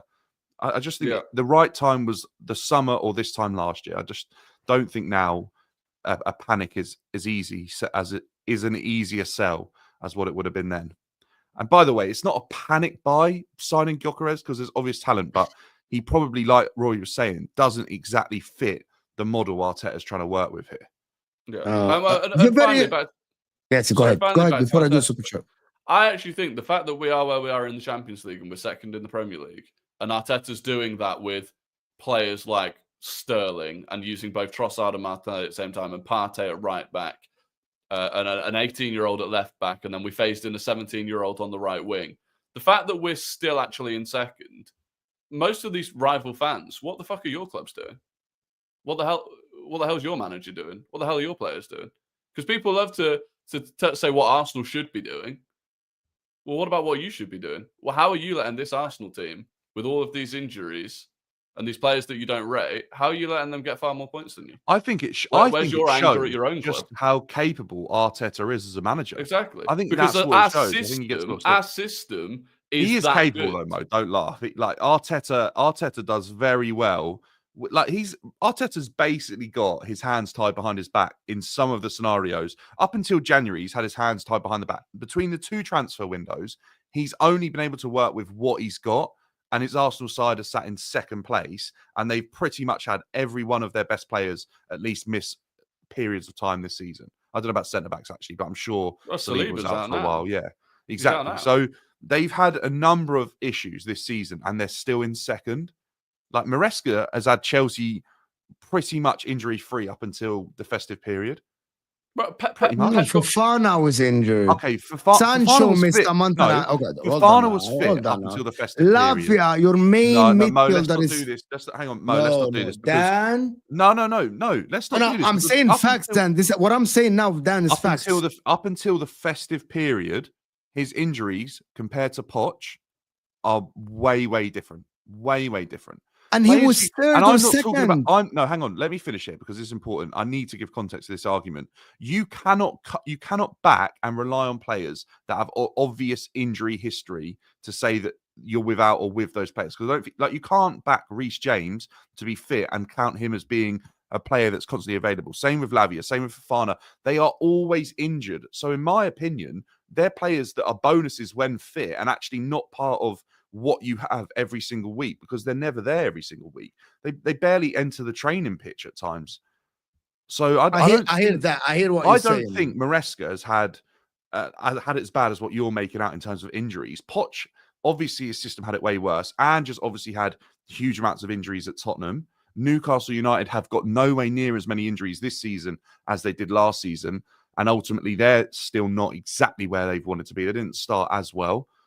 A Villa, another team who have had, they've had a couple of injuries, definitely. But I'm not buying into it. I do think Arteta is showing that he's doing a better job with more injuries than what some of the other managers are doing. I agree. By the way, Ziad, I do agree with that. I think Poch and Ange are the reason their clubs are struggling with injury crises. I do think there's a limit to how much these players can run. And very interesting, Superstar. I would rather win a fluky Champions League title once, like Chelsea 2021, that just be competitive for that. Everyone would, but you can't. For a like dedicated and never winning it. You can't plan for that though. The logical way to win a Champions League is not to hope that you fluke it on a one-off year. It's to compete for it for 10 years and assume that in one of those these are not. That Chelsea side competed in semi-finals and finals for years. It's just the dumbest logic. You can't plan to win something flukily, but a fluke, by definition, is luck. You cannot rely on luck. I would rather compete for it for 10 years, and maybe it takes until year 9 to win it, but then you win it in year 9 and year 10. But you don't disagree with the statement. Let's just establish this. You don't disagree with the statement. Yes, I'd rather win the lottery than work my ass off to get a good job and make money that way. But I can't, if I just spend my whole life buying lottery tickets, using welfare to pay for it, I'm probably going to end up on welfare for the rest of my life. And then I won't be happy at the end of it. And I'll look at someone and go, but they won the lottery. Well done. But it was a fluke. Like, it's mental. It's mental. It's not this. Yeah, I agree. By the way, Hamid, I agree with the statement though. If and anyone would take this, because to plan 10 years I win it once, it is better for me to win it once and not compete at all. It's like, who cares? This is literally the lottery, right? Who's the last team to flukily win a Champions League that hasn't had a squad? Man City when they won against Inter, of course. We just have to establish that here. Well, okay, we're Inter in a fluky position to be there, Mo. We're Inter in a fluky position to be there? Yes, it can. Yeah. And in actual fact, I would say that City example is almost the prime example of how you work towards it. Because City put themselves into the semis or the final enough times, you do it enough times, that eventually you will, City getting Inter in the final, respectfully to Inter at the time, that was quite a nice final to have. Everyone expected City to win it. But they'd done that by putting themselves there enough times. I actually think Tottenham and Arsenal are good examples of like not necessarily fluking it because you had good squads, but you didn't maintain the challenge long enough after reaching the final of the Champions League. Tottenham's a prime example. Exactly. Tottenham getting to the final when they did, bit of a fluke, I suppose, but they did it because they had that moment in time where they had a team that was good enough, but they didn't do it the one time that they got to the final. And now they're not competing for it. And they didn't sustain and build on it afterwards. Exactly, the players, didn't they bring in Ndombele or something like that afterwards? And their recruitment gambled. They after spent a lot of money and the recruitment was shocking. That a prime example of where it doesn't work. So now you're saying right now, would you rather be an Arsenal fan or a Tottenham fan? Arsenal fan.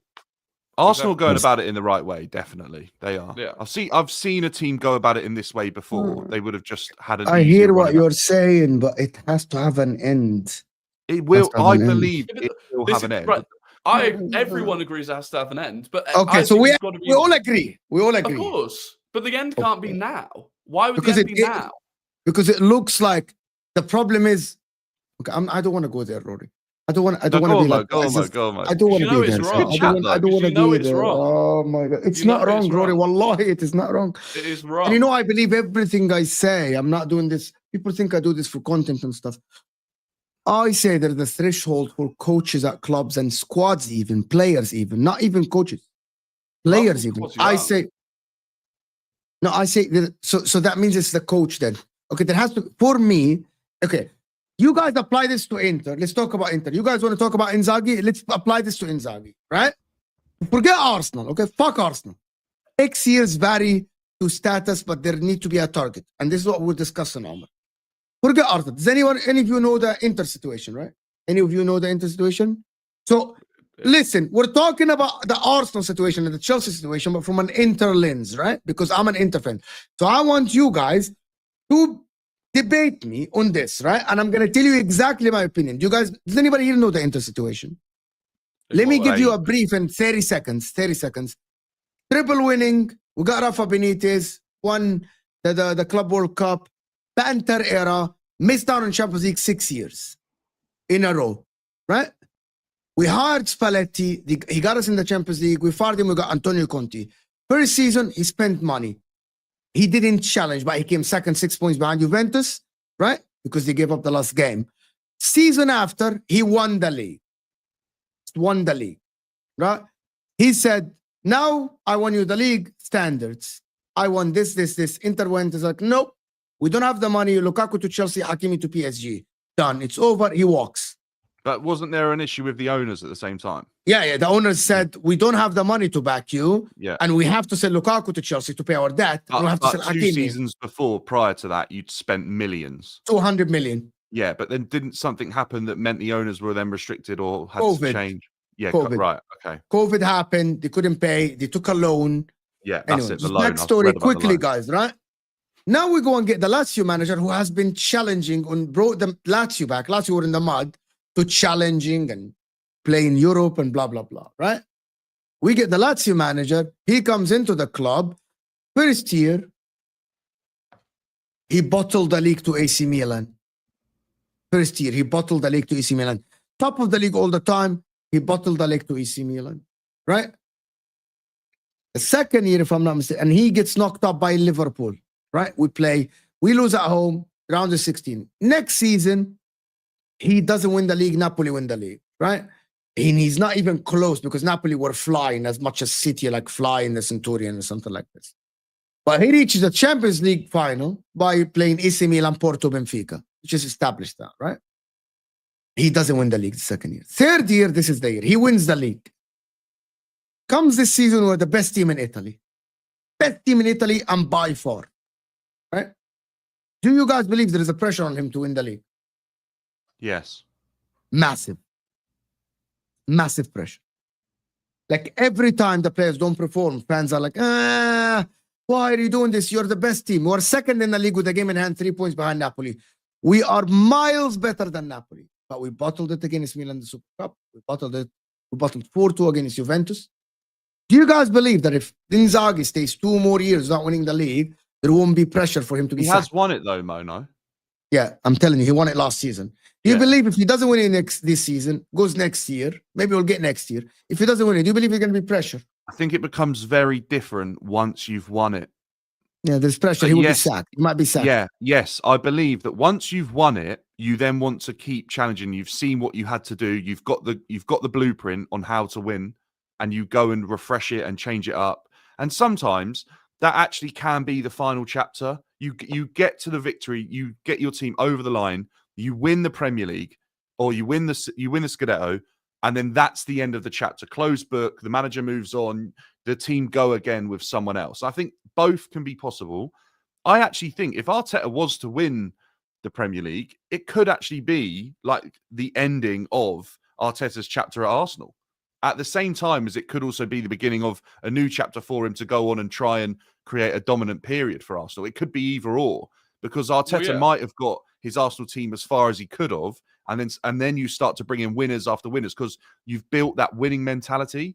You know, like when Jose got Chelsea to the point of being champions years ago, and then we then kept bringing in manager after manager after manager to keep giving ourselves the best chances of success because the project had already started and been left in a pretty good place.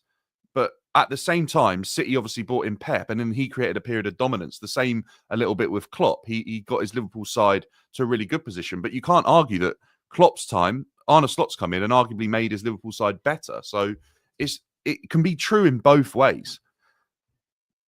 So for me, go ahead, Rory. Go ahead.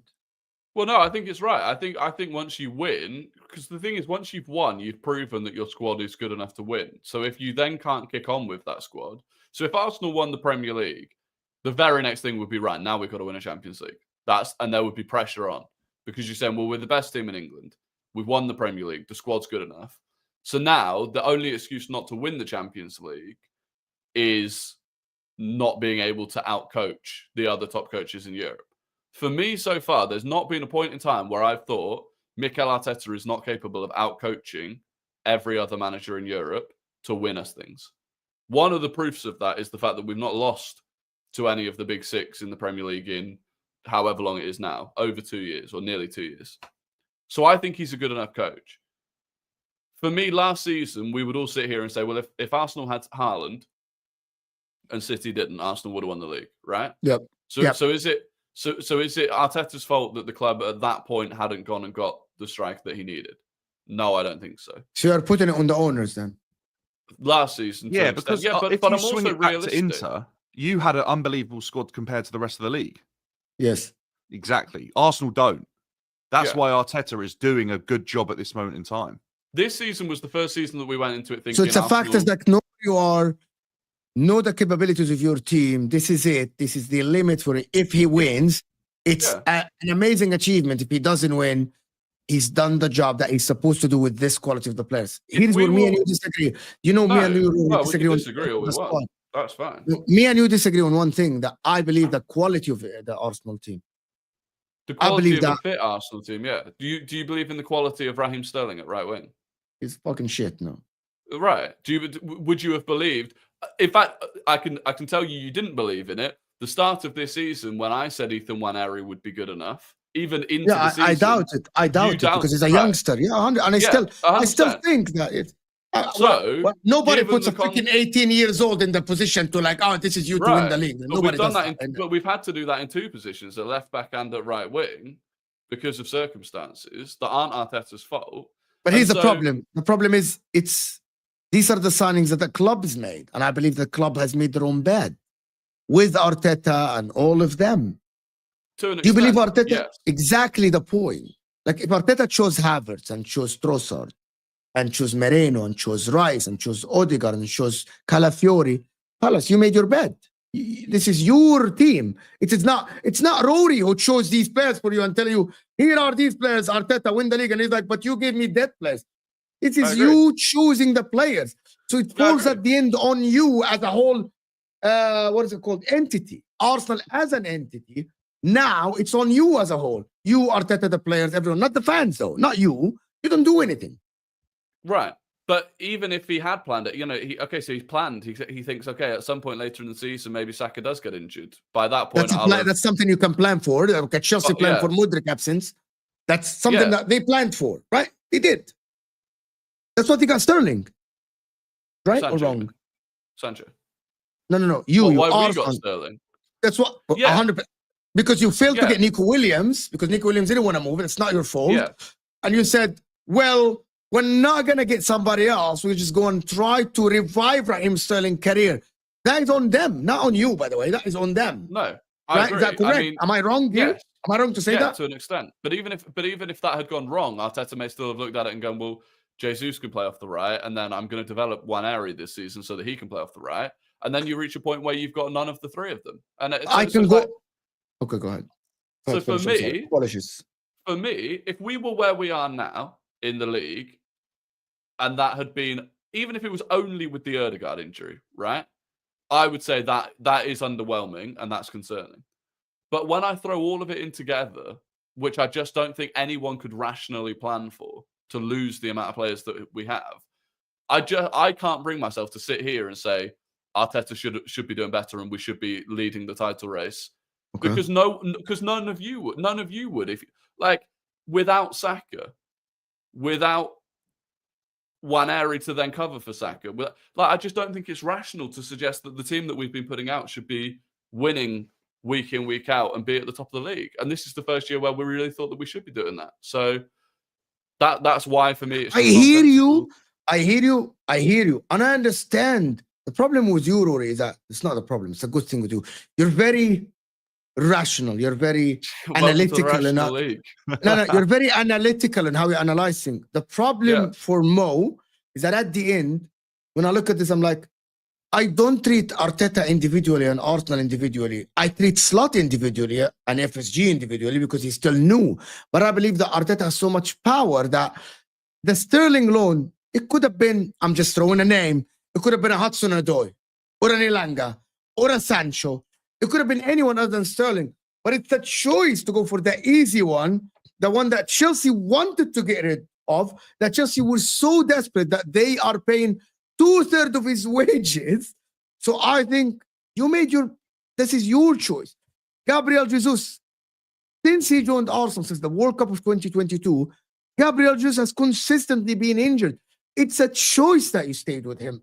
It's a belief that you stayed with him. But again, now, don't complain. Okay, let me just finish that one. Don't complain when Raheem Sterling... No, it's okay.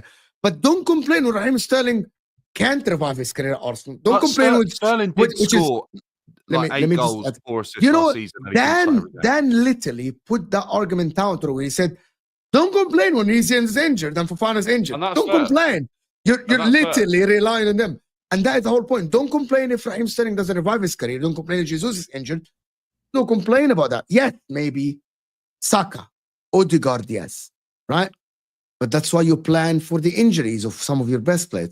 But don't plan with them with a dead player like Raheem Sterling. Makes sense now? You get my point? Yeah, it does. Right. But in the same way, if Arne Slot at this point in the season was having to rely on Federico Chiesa... That's on FSG, not him. Because they got I do hear what Mo's saying there, Rory, because Arteta's been able to be part of that whole period of time. If next season, when Slot's had that sort of first season, and he goes and signs someone from Feyenoord, and that guy's not good. Like he signs Jimenez, and then he comes in, and he just can't cope with the Premier League. Then it would be on him that he thought that player would be good enough.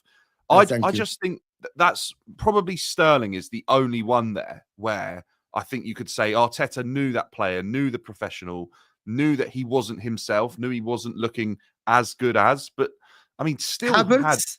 He still had Havertz. I'm not sure because I actually think we don't know Havertz. Then the thing about it, I sat here with Rory and I told him Havertz had a brilliant second half of the season. Should Arteta rely on him replicating that? And the same question goes for Martinelli. He has arguably Havertz has done and replicated what he did at the end of last season. Now, is he not on the same amount of goals?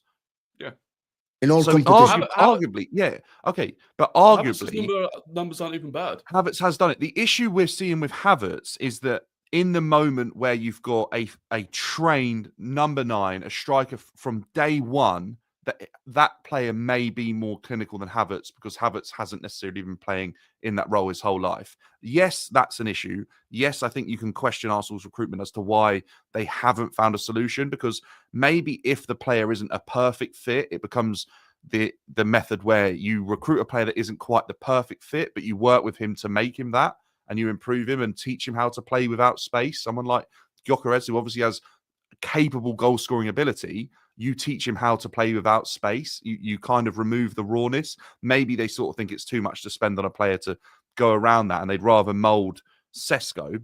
I don't think Sesko is as clinical as what Gyökeres looks, but, you know, that's Arsenal and their recruitment strategy.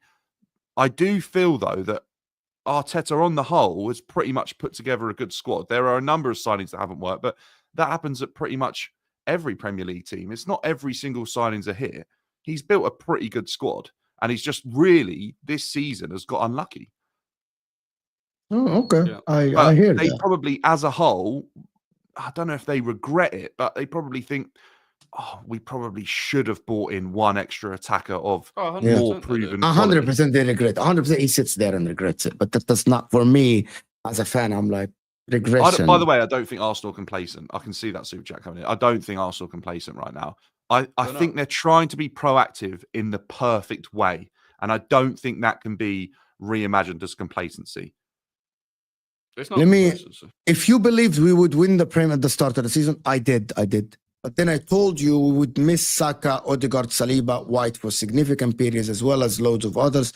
Would your opinion be the same? I would say go and recruit a replacement for them. That's what I would say. But even the ones that we have replacements for, they also got injured. So White gets injured, the replacement is Tomiyasu. Tomiyasu's injured. Saka gets injured, the replacement is Jesus. He gets injured, the replacement. How many times Tomiyasu was injured? Tomiyasu was injured for a long time in Arsenal.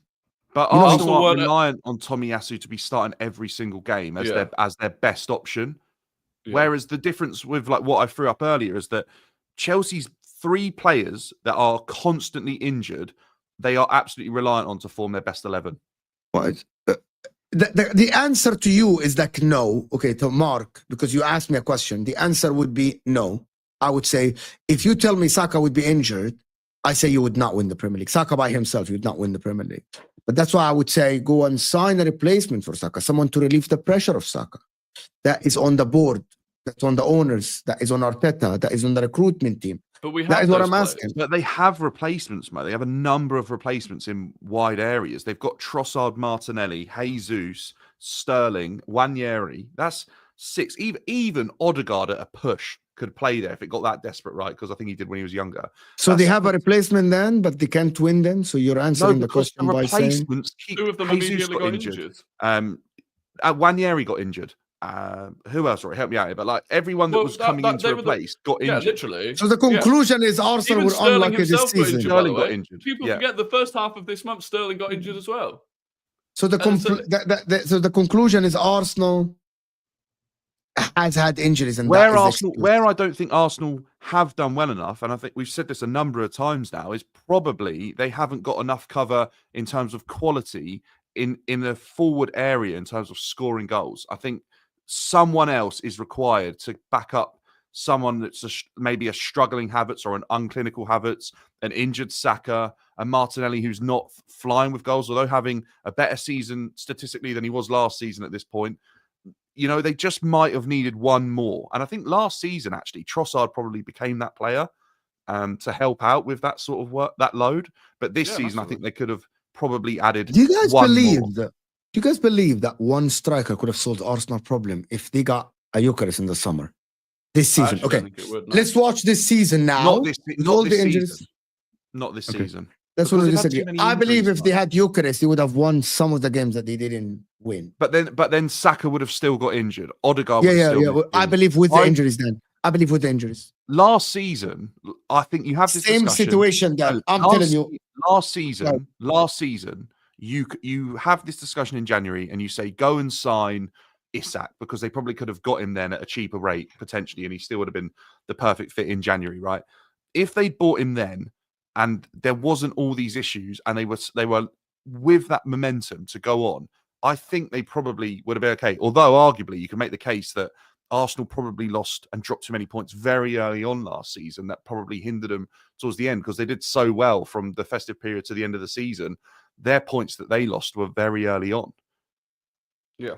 Is that right? That's right, pretty much. Yeah, it is, yeah. If we get injuries, Omar is a Liverpool fan. This is the last super chat before we end the show.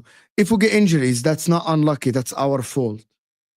No, it depends what type of injuries. I think if you're a Spurs and you're getting 15 hamstring injuries a season, you've got to look at it's the same something. Players reoccurring injuries.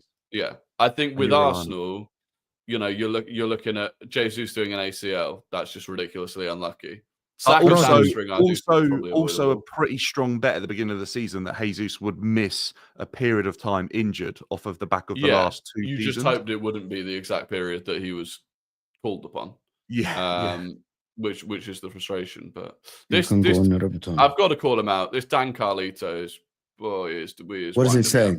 You know when someone's just a fucking idiot, basically. Just everything he says is relentlessly moronic, is what I would describe it as. No, I don't want to. There are people that back you in the chat. There are people. Oh no, there are. Every time I flick across, he's just saying something that's even more moronic than the previous thing he said. It's a talent, I suppose. It's a talent. He's laughing at it as well. To be fair.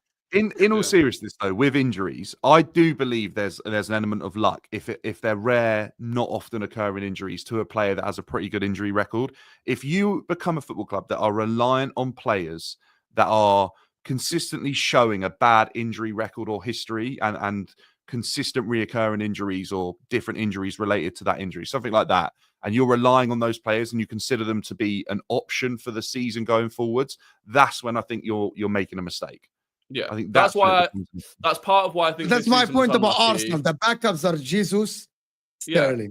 These are the backups. But that's that's why. Let me ask you: what are you expecting, Kivior? What do you expect? Do you expect to win if your first teamers go out? No. They're also not dependent on those players that they have to be playing every single game. What if your right back backup? What if your right back backup is Reece James? Do you think that is idiotic, for example, for a club? No, I actually don't, because most of the time, no, hear me out on this, because most of the time, Gusto's been fit and they've been able to cope. All right, last year there was a point when Gusto and Reece got injured, but we then still had players who could come in. Trevor Chalobah could play right back. Dazassi obviously played right back at times. Yes, it does limit the team, but it's a very fluke, rare circumstance.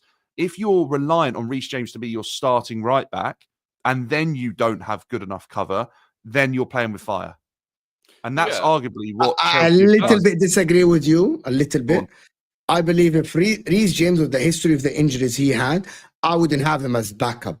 Because if Malo Gusto gets injured, now I am down to nothing, right? Because Reece James is always injured. He could be fit sometimes, and you also have one player ahead of Reece. You've got one player to lose before you then have to rely on Reece. Who's that? Who's Gusto? Gusto has to get injured for Reece to be used as backup, right? Or vice versa. Reece has to be injured for Gusto to then come into the side. I think we'll disagree on this. Ben White, right?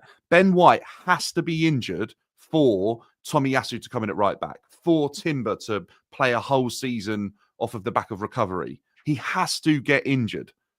You guys know that we had the same situation with someone called Sensi at our club at Inter. He's a brilliant player. What a talent, right? The guy was talented. But the problem is that sometime we had him, Sensi, we had him as backup and we had to loan him out, bring him back. The problem, he was so injured, so much like Gabriel Jesus, that Inter said, you're not even good as a backup to someone in the bench. We need to get someone else.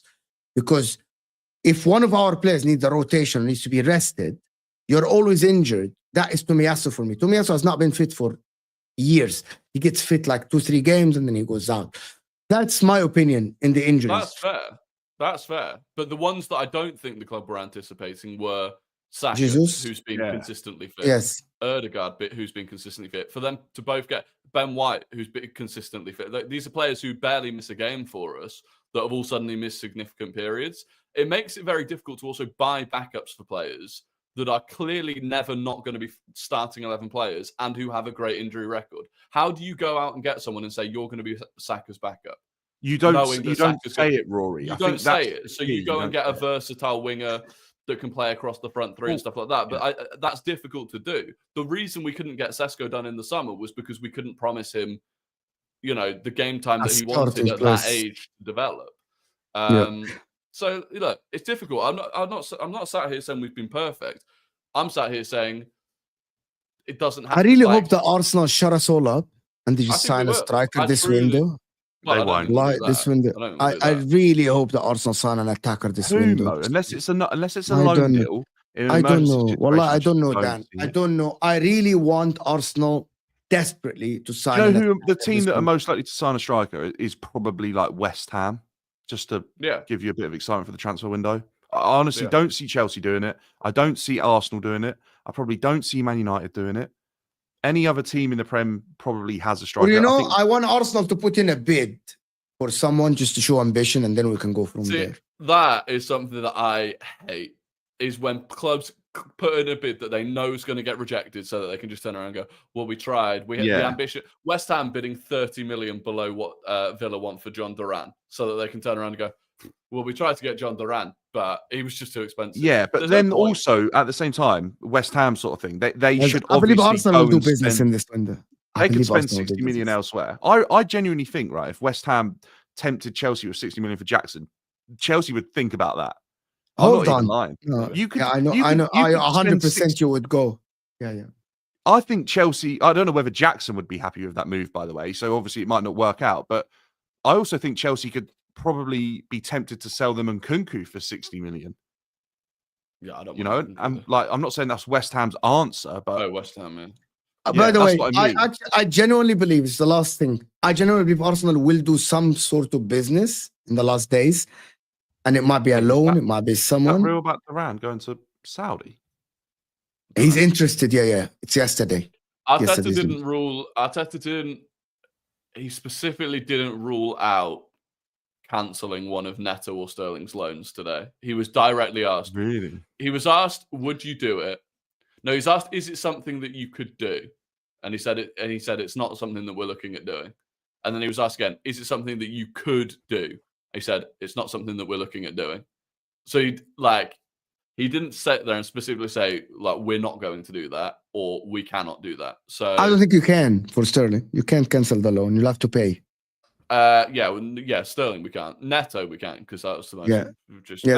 Is that because they're domestic? Can you bring in international loans? But you can only bring in 2 from the Premier League. You can only have 2 loans. So Arsenal could, in theory, loan in an international striker. Well, we could try and convince. Nobody will give you a loan without an obligation to buy it international. Probably not. We could, no, probably not, which is why, because I thought, why not just try and convince Napoli to sack off the Galatasaray loan for Osimhen and bring in Osimhen? Because surely it'd be better for Osimhen's value to be playing in the Premier League for the next 6 months than the Turkish league. But I assume Napoli want something that we don't want to give. But 100%. Last one before we leave. The reason Arsenal have injuries is because they barely ever rotated last season whatsoever. If you couldn't see this coming, especially Saka, it is delusion. I don't know if that is true or not. You could kind of see it coming with Saka to an extent. I don't think you could see it coming that he would fully rip his hamstring rather than I agree. Something small. But again, Van Dijk has started every game for Liverpool this season. Gravenberch has started every game for Liverpool this season. Like, Salah starts pretty much every game. They're just to suggest that there's not an element of luck to it is ridiculous.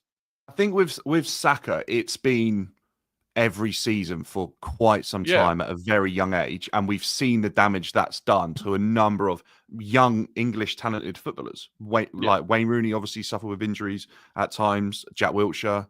Like even Aaron Ramsey, obviously off the back of injury. I mean, one is obviously fluke, but young. But also with Saka, we've actually Saka could have come back more quickly if we just left the hamstring to repair itself.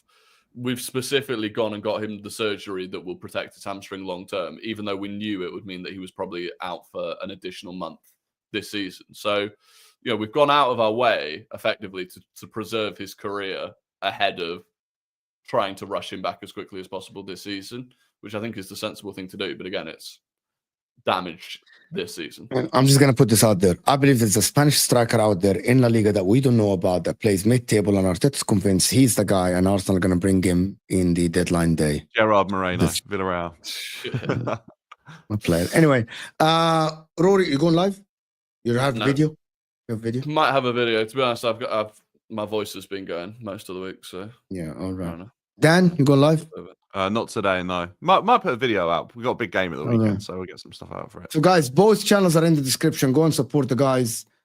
Great content. The videos are Rory. I enjoy them as well. Dan lives and shorts on Instagram now with the one who did in Monaco is fantastic, actually, with the fans going. It's actually great. So go and support the guys. I want to thank everyone that joined us. Thank you for everybody who liked the video. We reached 200 likes, which is the bare minimum. I appreciate everyone that supported the channel. Thank you, guys. I will see you guys tomorrow. I might not do content again today. We're out of here, people.